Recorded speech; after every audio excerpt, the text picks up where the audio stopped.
নমস্কাৰ।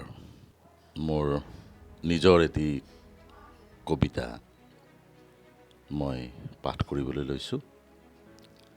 দেশৰ ৭৫তম স্বাধীনতা দিৱসত সমগ্ৰ দেশে পালন কৰি থকা স্বাধীনতাৰ অমৃত মহোৎসৱৰ সমসাময়িকভাৱে মই লিখা এই কবিতাটি আপোনাসৱৰ বাবে আগবঢ়াইছোঁ।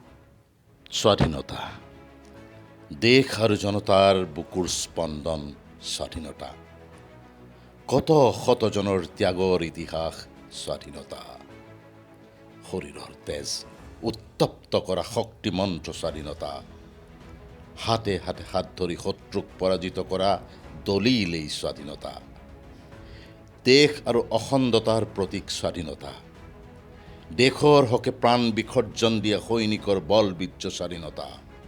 স্বাধীনতাৰ কোনো পৰিধি নাথাকে স্বাধীনতাৰ কোনো সীমা, সীমাহীন আকাশৰ দৰে স্থিতপজ্ঞই স্বাধীনতা।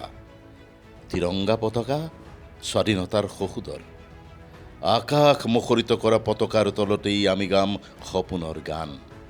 শত্ৰুকো চিনিম, মিত্ৰকো চিনিম, স্বাধীনতাৰ ধ্বনিৰে এই জগত চিনিম। ধন্যবাদ।